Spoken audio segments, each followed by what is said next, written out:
The diner was nearly empty when he walked in. The kind of late, quiet hour when secrets feel louder than voices. Black coat, cold eyes, the air changing the moment he took a seat. Everyone in town knew who he was. The kind of man nobody looked at twice, if they wanted to stay alive. But the waitress did, not because she was brave, but because she noticed something no one else did. His hands were trembling, his breathing uneven, a strange color creeping up his neck, poison. One look at his cup, one whiff of the bitter scent, and she understood. Someone was trying to kill him. Someone close. His vision blurred as he tried to stand, the room spinning, darkness closing in. "No, look at me," she said, voice steady despite the terror in her eyes. Before he could collapse, she grabbed his face, lifted it toward hers, and pressed her lips to his. The entire diner gasped. To the world, it looked reckless, shameless, insane. But she wasn't kissing him. She was forcing him to breathe, pulling the poisoned air out of his lungs before it stopped his heart. When she pulled away, he collapsed into her arms, alive, shaking, confused. And in that moment, as his men stormed in, guns drawn, the Mafia boss realized the truth. No ally had ever saved his life like that. No enemy had ever come that close. And no woman had ever changed his fate with a single breath. What happened after that night reshaped both their destinies. Stay with me until the end, because what happened after that kiss will make you rethink loyalty, love, and danger itself. Before we begin, don't forget to like this video, hit subscribe, and comment where you're watching from. Now, let's get started. Her name was Elena Martinez, and she had worked the night shift at Russo's diner for 3 years without a single incident. She served coffee to truckers, comfort food to insomniacs, and silence to those who needed it most. The job paid enough to cover her small apartment above the bakery and her nursing school classes during the day. Nothing about her life suggested she would ever cross paths with Vincent Torino, let alone save him from assassination. Vincent controlled half the city's underground operations from the shadows. Drug routes, protection rackets, money laundering. His name was whispered in back rooms and boardrooms alike. Politicians feared him. Rivals respected him. Police pretended he didn't exist. At 34, he had built an empire on calculated violence and absolute loyalty, demanding both from everyone in his circle. But empires built on fear have cracks that run deeper than their foundations. That Tuesday night started like any other for Elena.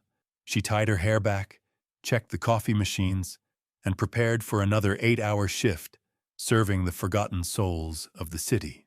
The diner sat at the intersection of 2 highways, catching travelers who needed fuel for their cars and themselves. She had memorized the patterns: who ordered what, who paid cash, who lingered too long over cold food. She didn't recognize the man who walked in at 11:47. Vincent rarely visited places like this.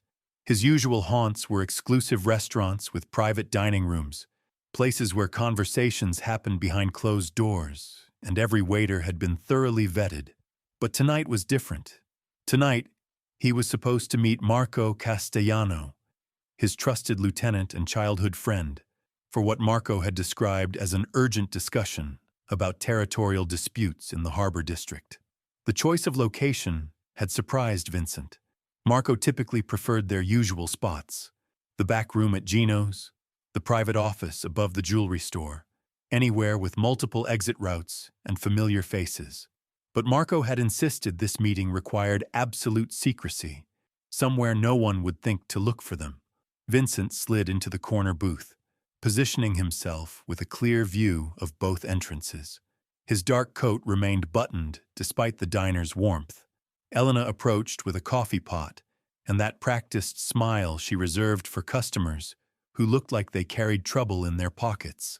"Coffee?" she asked, already reaching for the cup. Vincent nodded, studying her face. She was younger than most night shift workers, maybe mid-20s, with intelligent eyes that seemed to notice everything while pretending to see nothing. Her movements were efficient, but gentle. The kind of person who had learned to navigate difficult situations without creating waves. She poured his coffee and set down a small pitcher of cream.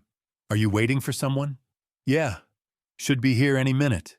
Elena nodded and returned to wiping down tables, but something made her glance back at the man in the corner booth. Maybe it was the way he held himself, coiled tension disguised as casual posture. Maybe it was how his eyes never stopped moving, cataloging every person, every shadow, every potential threat.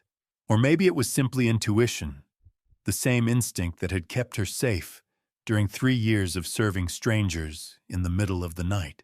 Marco arrived 15 minutes later, carrying 2 paper bags from the Italian restaurant down the street. He slipped into the booth across from Vincent, with the easy familiarity of someone who had shared 1,000 conversations in similar settings. "Sorry I'm late," Marco said, pushing one bag toward Vincent. "Figured you might be hungry. Got your favorite, the veal parmigiana from Benedetto's." Vincent smiled, the first genuine expression Elena had seen from him all evening. "You know me too well." Marco had indeed known Vincent for most of their lives. They had grown up 3 blocks apart in the same neighborhood, attended the same schools, learned the same hard lessons about survival and loyalty. When Vincent started building his organization, Marco was among the first to join him. When Vincent needed someone he could trust, absolutely. Marco was always the answer, which made what happened next so devastating. Elena was refilling the sugar dispensers when she noticed the smell. Bitter almonds mixed with something metallic, a scent she recognized from her chemistry classes but had never encountered in real life. Her head snapped up, eyes searching for the source. The 2 men in the corner booth were eating, talking quietly, seemingly unaware of any danger, but the smell was coming from their direction. She moved closer, pretending to clean nearby tables while straining to hear their conversation. Vincent was telling Marco about a shipment arriving at the docks next week. Marco was nodding, asking the right questions, playing the part of the loyal lieutenant perfectly. Too perfectly. Elena's nursing training had taught her to recognize the early signs of poisoning. The slight flush creeping up Vincent's neck, the way his hand trembled almost imperceptibly as he lifted his coffee cup, the subtle change in his breathing pattern, shallow and slightly labored. She looked at Marco, saw the way he was watching Vincent with clinical detachment, like a doctor monitoring a patient's vital signs, saw how he hadn't touched his own food, how his own coffee cup sat untouched beside his plate. The realization hit her like ice water. Marco wasn't here for a business meeting. He was here to watch Vincent die. Vincent had survived 3 decades in a world where betrayal was currency, where today's ally could become tomorrow's executioner. He had developed instincts that kept him alive through gang wars, federal investigations, and countless attempts on his life. But those instincts had a blind spot. They couldn't protect him from the people he loved most. Marco had been planning this for months. The territory dispute was real, but it wasn't with outside rivals. It was between Marco and Vincent's other lieutenants. A power struggle that Marco intended to end decisively. With Vincent gone, the organization would fracture, allowing Marco to seize control of the most profitable operations while his competitors fought over the scraps. The poison was elegant in its simplicity, tasteless, odorless when mixed with the right substances, designed to mimic a heart attack. Vincent would collapse, die within minutes, and the coroner would find nothing suspicious. Just another mobster whose lifestyle finally caught up with him. Marco had chosen the diner specifically because it was public enough to establish his alibi while remote enough to ensure minimal witnesses. He would play the grieving friend, call for an ambulance, cooperate fully with any investigation. By tomorrow morning, he would be attending Vincent's funeral while secretly dividing his territory. The plan was perfect, except for one variable Marco hadn't considered. A nursing student with sharp eyes and a conscience she couldn't ignore. Elena felt her heart hammering as she watched Vincent's condition deteriorate. His face was growing pale, sweat beading on his forehead despite the cool air. Marco was still talking, still playing his part, but his eyes held the cold satisfaction of someone watching their enemy fall. She had maybe 2 minutes before the poison reached lethal levels in Vincent's bloodstream. 2 minutes to decide whether to get involved in something that could get her killed, or watch a man die while his best friend smiled and counted the seconds. Elena had never considered herself particularly brave. She avoided confrontation, paid her bills on time, kept her head down and her goals modest. But standing there watching Vincent struggle to breathe while Marco calculated his betrayal, she felt something ignite in her chest that had nothing to do with courage and everything to do with basic human decency. She couldn't let this happen. Not like this. Not while she had the knowledge and ability to stop it. Vincent tried to stand, his chair scraping against the floor as the room began to spin around him. His vision blurred, darkness creeping in from the edges as his body fought against the toxins flooding his system. "No, look at me," Elena said, her voice cutting through the fog of his consciousness. Before he could collapse completely, Elena made a choice that would haunt both their lives forever. She grabbed his face with both hands, forcing him to look directly into her eyes, and without hesitation, pressed her mouth to his. But this wasn't what it appeared to be. The other customers in the diner gasped. The cook dropped his spatula. Marco's carefully controlled expression cracked for just a split second before he recovered, his hand instinctively moving toward the gun beneath his jacket. Elena wasn't kissing Vincent. She was performing an emergency procedure she had learned in her medical training, forcing him to exhale the poisoned air trapped in his lungs before it could finish killing him. She breathed into him, pulled back to let him expel the toxins, then repeated the process. Her lips tasted the bitter residue of almonds and chemicals, confirming her worst fears about what Marco had done. Vincent's eyes widened as consciousness flickered back. His body convulsed once, twice, then he collapsed into Elena's arms, gasping for air, but unmistakably alive. "Call 911. Elena shouted to the cook, never taking her eyes off Vincent. "Poison! Someone poisoned him." Marco stood slowly, his face a mask of concern that didn't quite reach his eyes. "What are you talking about?" "Vincent just collapsed. Maybe his heart, his coffee." Elena interrupted, her voice sharp with certainty. "Check his coffee cup. I can smell the cyanide compound from here." The word cyanide hung in the air like a death sentence. Marco's hand moved closer to his weapon. But before he could act, the diner's front door exploded inward. 3 men in dark suits burst through the entrance, guns already drawn, eyes scanning for threats. Vincent's security detail had been watching from the parking lot, maintaining their distance as instructed, but the commotion inside had triggered their protective instincts. "Boss!" The lead man, Tony Ricci, dropped to one knee beside Vincent, his weapon trained on Marco. "What happened?" Vincent struggled to sit up in Elena's arms, his voice barely a whisper. "Marco, the food. She saved me." Tony's eyes snapped to Marco, who had frozen with his hand halfway to his jacket. The other 2 bodyguards flanked him instantly, their intentions crystal clear. "Easy, Tony," Marco said, raising his hands slowly.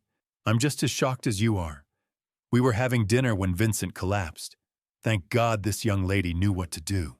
But Elena wasn't finished. Her nursing instincts had taken over completely, overriding any fear of the dangerous men surrounding her.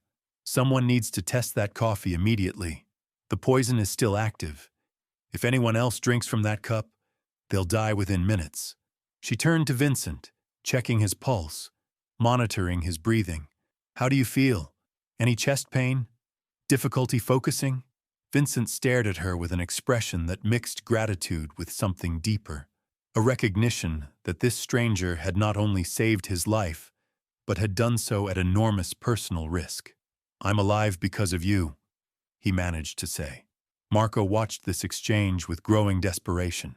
His perfect plan was crumbling around him, and worse, he was surrounded by armed men who would kill him without hesitation if Vincent gave the word. He needed to regain control of the situation. "Vincent, you're clearly in shock," Marco said, his voice taking on a soothing tone. This woman is confused. Why would anyone want to poison you? We've been friends for 30 years. Have we? Vincent interrupted, his strength returning along with his clarity of thought. He studied Marco's face with new eyes, seeing details he had missed before.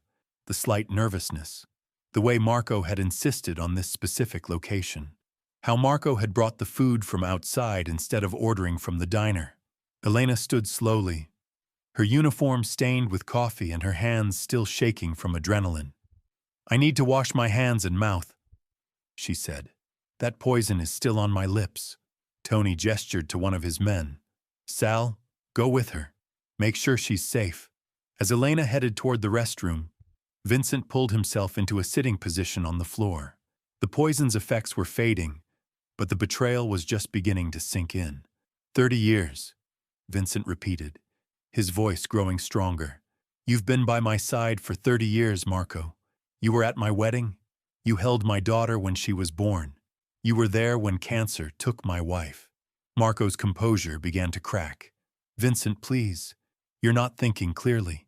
The poison, it's affecting your judgment. My judgment is fine, Vincent said, rising to his feet with Tony's help.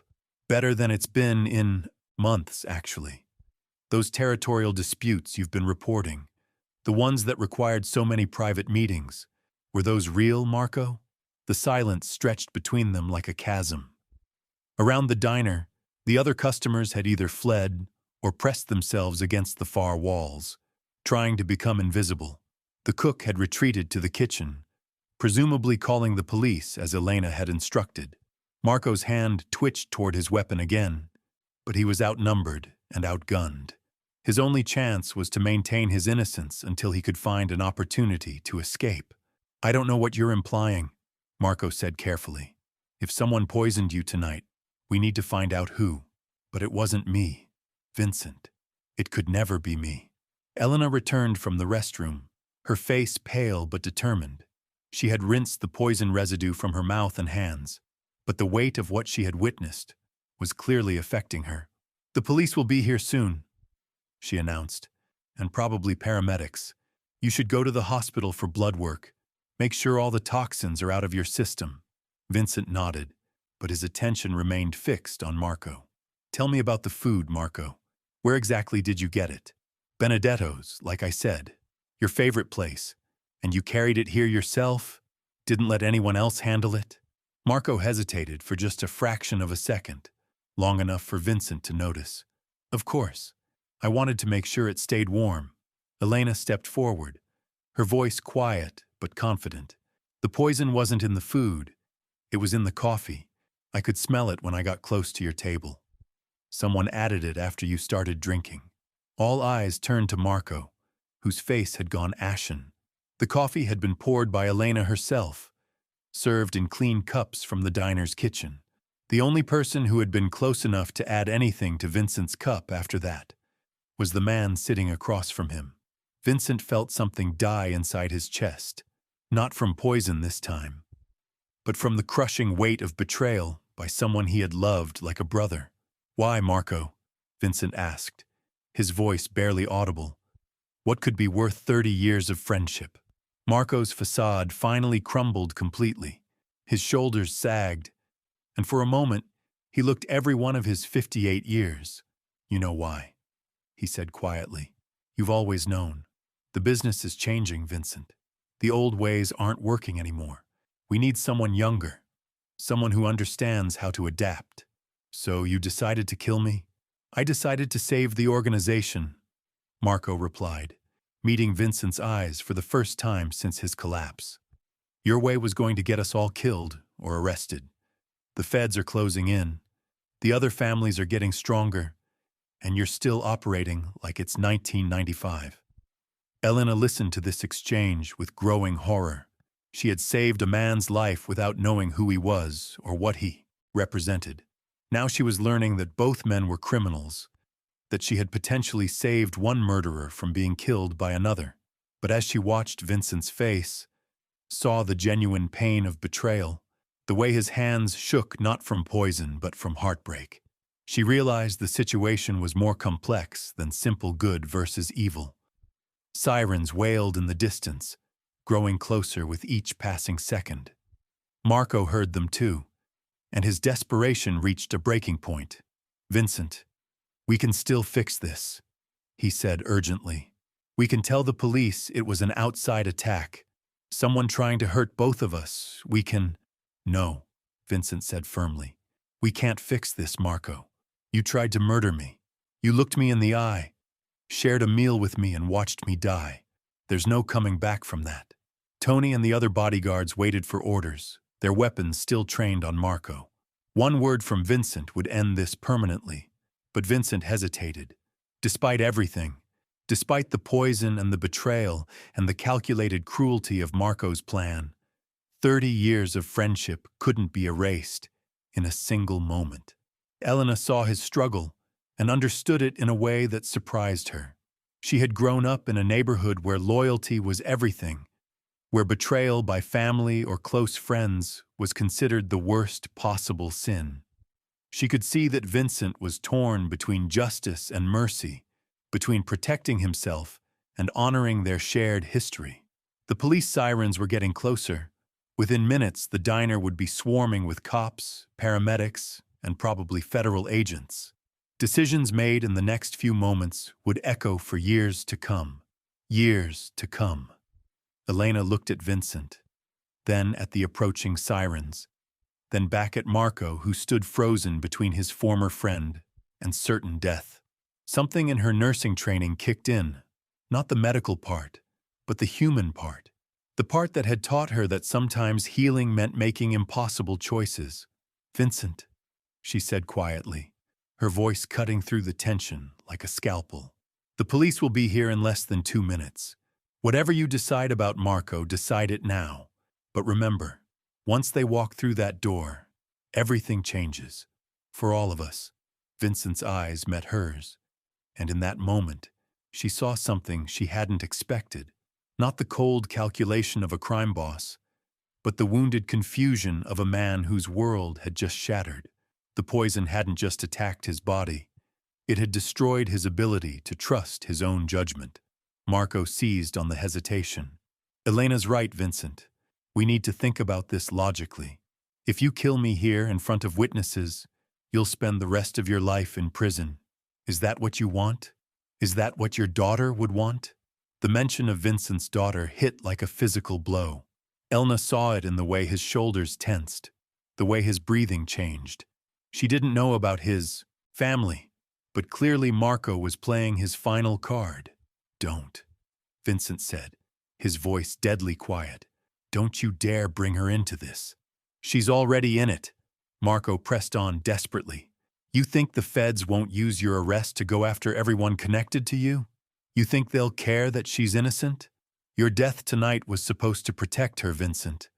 Clean slate, new leadership, no more federal attention." Elena felt sick. She was watching a friendship dissolve in real time, seeing how 30 years of shared history could become a weapon in the right hands. But she was also seeing something else. The way Vincent's men were looking at their boss, waiting for an order that might destroy everything they had built together. Tony stepped closer to Vincent, his voice low and urgent. "Boss, we need to move. Cops are maybe 90 seconds out. What's the call?" Vincent stared at Marco, his former best friend, the man who had shared his secrets and his sorrows, who had helped him bury his wife and had promised to help him protect his daughter. The man who had just tried to murder him with the same casual efficiency he might use to order dinner. "You're right about one thing," Vincent said finally. "My daughter doesn't deserve to pay for my sins. Or yours." He turned to Tony. "Take Marco to the warehouse. Hold him until I decide what to do. No marks, no interrogation. Just hold him." Marco's relief was visible, but Elena could see the calculation behind his eyes.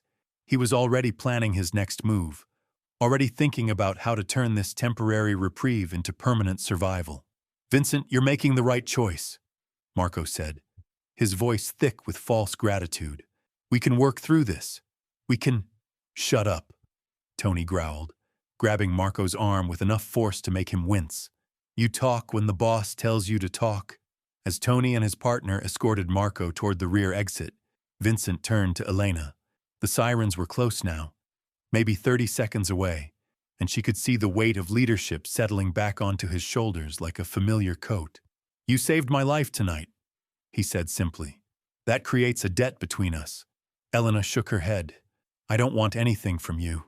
I just did what anyone should do. But anyone didn't do it. You did. And in my world, that matters." The first police car pulled into the parking lot, its red and blue lights painting the diner's windows in alternating colors. Elena felt her heart rate spike as she realized how this was going to look. A waitress, a collapsed customer, signs of poisoning, and no clear explanation for what had happened.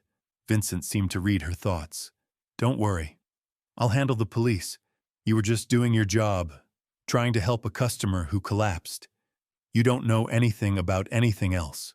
Elena wanted to argue, wanted to tell him that she couldn't just pretend she hadn't witnessed an attempted murder, hadn't seen the casual way Marco had prepared to watch his best friend die. But as the first officers pushed through the diner's front door, she realized that Vincent was offering her something more valuable than money or protection. He was offering her invisibility. In a world where witnesses to mob business tended to disappear, being invisible might be the only thing that kept her alive. "Ma'am, step away from the customer, please," the lead officer called out, his hand resting on his weapon as he took in the scene. 2 more cops followed him in, spreading out to secure the area. Elena raised her hands and moved back slowly. "He collapsed. I think someone poisoned his coffee. I was just trying to help him breathe." Vincent struggled to his feet, one hand pressed against the table for support. Despite everything, the poison had left him genuinely weak, and the effort of standing was clearly taxing. "Officer, my name is Vincent Torino. I was having dinner when I suddenly felt sick. This young lady probably saved my life with quick thinking." The lead cop's expression changed the moment he heard Vincent's name. Elena saw the recognition flicker across his face, followed quickly by wariness and something that might have been resignation. Everyone in the city knew who Vincent Torino was, including the police. "Mr. Torino, we'll need to ask you some questions about what happened tonight, and we'll need to test that coffee cup for substances." "Of course, officer. I'm as eager as you are to find out who might want to hurt me." Elena watched this exchange with growing amazement. Vincent's transformation was complete.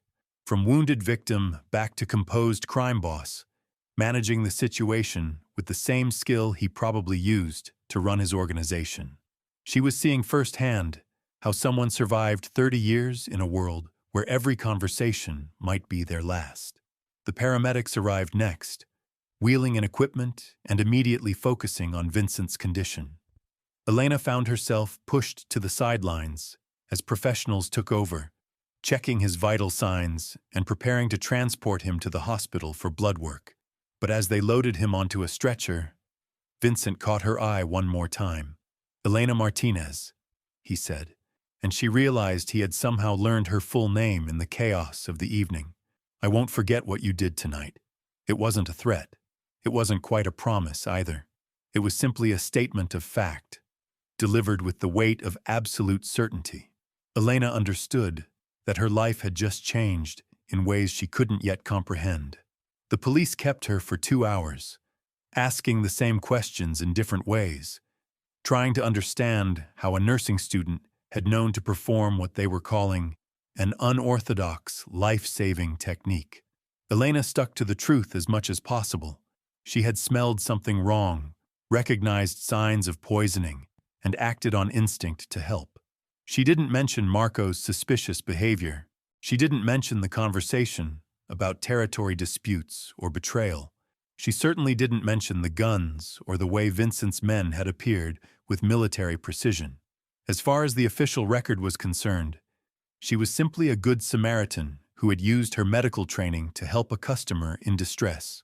By the time they released her, dawn was breaking over the city.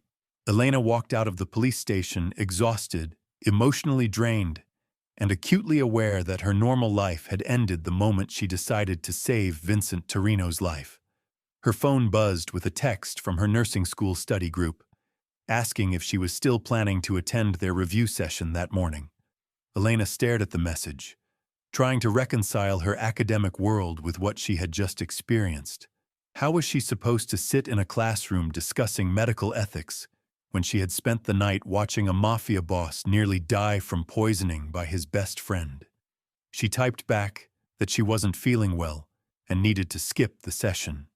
It was the first lie she had told about the events of the night, but she suspected it wouldn't be the last. Elena took the bus back to her apartment, watching the city wake up around her. People heading to work, grabbing coffee, starting their normal Tuesday morning routines, completely unaware that a few miles away, a friendship had died, and a waitress had stepped into a world she didn't understand. As she climbed the stairs to her small studio apartment above the bakery, Elena tried to convince herself that it was over. Vincent would recover, the police would investigate, and eventually everything would return to normal. She would finish nursing school, find a job at a hospital, and this night would become just an unusual story she might tell someday. But even as she thought it, Elena knew she was wrong. Vincent Torino didn't seem like the kind of man who forgot debts, good or bad, and Marco Castellano was still alive, still dangerous, still capable of seeing her as a threat to his survival. Elena unlocked her door and stepped inside, immediately noticing something that made her blood run cold. Her apartment was exactly as she had left it. Almost. The stack of textbooks on her desk had been moved slightly. The coffee cup she had left by the sink was now positioned differently. Someone had been here while she was at the police station. Someone had searched her apartment. Elena's hands trembled as she checked her bedroom, her bathroom, looking for signs of what the intruder might have taken or left behind. Everything seemed normal, but the violation was clear. Her safe little world had been breached, and she suspected she knew why. Marco might be in Vincent's custody, but that didn't mean he didn't have other people working for him. People who might want to ensure that the only witness to his betrayal couldn't cause problems later. Elena sat on her bed, finally allowing herself to cry. Not from fear, though that was certainly present, but from the overwhelming realization that her choice to save a stranger's life had pulled her into a conflict she couldn't understand, much less navigate safely. Her phone rang, startling her. The number was unfamiliar, but something made her answer. "Miss Martinez?" The voice was polite, professional, with a slight accent she couldn't place. "Yes? My name is Vincent Torino. I believe we need to talk." Elena's breath caught. The voice was weaker than it had been in the diner, strained from the night's events, but unmistakably his. "Mr. Torino, someone searched your apartment while you were with the police. My people have been watching your building since you left the station. You're not safe there anymore." The simple statement hit Elena like a physical blow. Her worst fears were confirmed. Saving Vincent's life had painted a target on her back that she couldn't simply wash away. "What do you want from me?" she asked, her voice barely a whisper. "Right now, I want to keep you alive. Long term? That's more complicated." Elena closed her eyes, feeling the weight of her new reality settling around her like chains. "I just wanted to help someone. I didn't ask for any of this." "I know," Vincent replied, and for the first time since she'd met him, his voice carried something approaching gentleness. "But sometimes the right thing and the safe thing aren't the same. You chose right. Now let me help you live with the consequences." A black sedan pulled up outside her window as if summoned by his words. Elena watched through her curtains as two men in dark suits stepped out, their eyes scanning the street with professional efficiency. "There's a car waiting downstairs," Vincent continued. "My men will take you somewhere safe while we figure out how to handle Marco's people. This isn't a request, Elena. It's the only way you survive what comes next." Elena looked around her small apartment, at her nursing textbooks, her carefully organized life, her dreams of a quiet career helping people heal. All of it felt suddenly fragile, as temporary as morning frost. "And if I refuse?" Then I'll respect your choice, but I won't be able to protect you from the consequences. Elena understood. Vincent was offering her a lifeline, but it came with strings attached. Strings that would bind her to his world in ways she couldn't yet imagine. She grabbed her purse, her nursing textbooks, and the photo of her parents from her nightstand. Everything else could be replaced. "I'm coming down," she said into the phone. "Good. Elena, what you did tonight, saving my life when you had every reason to walk away. That kind of courage is rare in any world. Don't let anyone convince you it was a mistake." The line went dead. Elena took one last look around her apartment, knowing she might never see Vincent again.